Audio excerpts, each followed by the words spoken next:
లోతుల్లోకి వెళ్లే కొద్దీ మ్యాటర్ కాంప్లికేట్ అవుతుందా? మనం అనవసరంగా ఇరుక్కుపోతున్నామా? డిజిటల్ తవ్వకాల్లో పాత వ్యవహారాలన్నీ బయటకొస్తూ డిఫెన్స్లో పడుతున్నామా? ఈ వ్యవహారాన్ని ఇంతటితో ముగిస్తేనే బెటరా? ప్రస్తుతం టీడీపీ నేతల మధ్య ఈ తరహా చర్చలే ఎక్కువగా నడుస్తున్నాయట.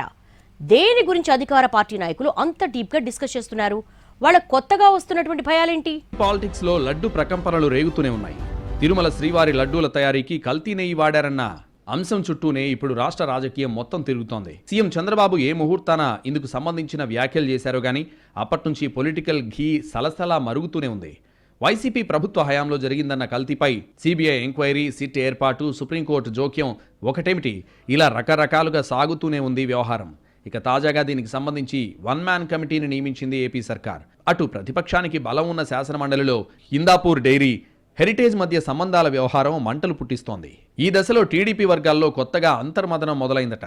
దానికి సంబంధించిన రకరకాల చర్చలు జరుగుతున్నట్టు తెలుస్తోంది. మనం ఏదో చేద్దామనుకుంటే అది ఇంకేదో అయి ఎటేటో పోతోంది. మరీ సాగదీస్తే మనకే నష్టం. తిరుమల లడ్డు వ్యవహారాన్ని ఇక ఇక్కడితో వదిలేస్తే బెటర్ అంటూ టీడీపీ లీడర్స్ తమలో తాము మాట్లాడుకుంటున్నట్టు తెలుస్తోంది. అదే సమయంలో దీనికి సంబంధించి కూటమిలోని మిగతా భాగస్వాముల నుంచి సరైన మద్దతు ఉండడం లేదని కూడా తెలుగుదేశం నేతలు అనుకుంటున్నట్టు సమాచారం. ఈ కేసులో సిబిఐ ఛార్జ్ షీట్ వేసే వరకు ఒక లెక్క, ఆ తర్వాత మరో లెక్క అనే పరిస్థితి ఉందట. వచ్చిన రిపోర్ట్స్లో జంతువుల కొవ్వు అవశేషాలు లేవని చెప్పడం వెరీ లెస్ అని ఉండడంతో జనసేన, బీజేపీ కొంత వెనక్కి తగ్గినట్టు అంచనా వేస్తున్నాయి రాజకీయ వర్గాలు. అదేవిధంగా కేంద్ర పెద్దలు కూడా తిరుమల లడ్డు అంశంలో ఇంతకు మించి ఎక్కువగా ముందుకు వెళ్లొద్దని చెప్పినట్టు సమాచారం. ప్రస్తుతం టీడీపీ వర్గాల్లో కూడా ఇదే చర్చ జరుగుతోందట. దేవుడి వ్యవహారం చాలా సున్నితమైన అంశం కాబట్టి అనవసరంగా ఎక్కువ లాగి ముందుకు వెళితే ఇబ్బందులు వస్తాయనే అభిప్రాయం టీడీపీ సర్కిల్స్లో బలపడుతోందట. తిరుమల లడ్డు అంశంలో తాము ముందుకు వెళ్లే కొద్దీ అటు వైసీపీ కూడా పాత విషయాలను తవ్వితీస్తోందని, దీంతో ఇప్పటిదాకా వచ్చిన మైలేజ్ పోయే ముప్పు ఉందని పార్టీ నాయకులు చర్చించుకుంటున్నట్టు తెలుస్తోంది.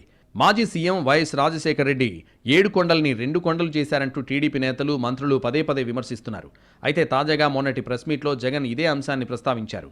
అది 2 కొండలు చేయడం కాదని మొత్తం 7 కొండల పరిధిని గుర్తిస్తూ అప్పట్లో జీవో ఇచ్చారని, అన్యమత ప్రార్థనలు తిరుమలలో జరగకుండా చేయాలని కూడా 2 జీవోలు ఇచ్చారంటూ గుర్తు చేశారు. ఇవే జీవోలను రద్దు చేస్తానని చంద్రబాబు 2009 ఎన్నికల్లో ప్రచారం చేసి ఇప్పుడు మాత్రం 2 కొండలు చేస్తానని వైఎస్ అంటే తాను అడ్డుకున్నట్లు చంద్రబాబు ప్రచారం చేసుకుంటున్నారని విమర్శించారు జగన్. దీంతో ప్రస్తుతం టీడీపీలో ఇదే అంశంపై ప్రధానంగా చర్చ జరుగుతోందట. పాత విషయాలు అనవసరంగా బయటకొస్తే లేనిపోని తలనొప్పులు పెరుగుతాయని భావిస్తున్నారు టీడీపీ లీడర్స్. లడ్డూ వ్యవహారాన్ని ఇలాగే కొనసాగిస్తే దేవుడి మీద రాజకీయాలని విమర్శల పాలవడం తప్ప పెద్దగా ప్రయోజనం లేదని కూడా మాట్లాడుకుంటున్నారట టీడీపీ లీడర్స్. ఇంకా సాగదీస్తే అటు జనసేన, బీజేపీ నుంచి భవిష్యత్తులో ఎలాంటి మద్దతు వస్తుందో, అసలు హిందుత్వ ఎజెండాతో ఉన్న బీజేపీ పూర్తి స్థాయిలో సపోర్ట్ చేస్తుందో లేదో అన్న అనుమానాలు కూడా పెరుగుతున్నాయట.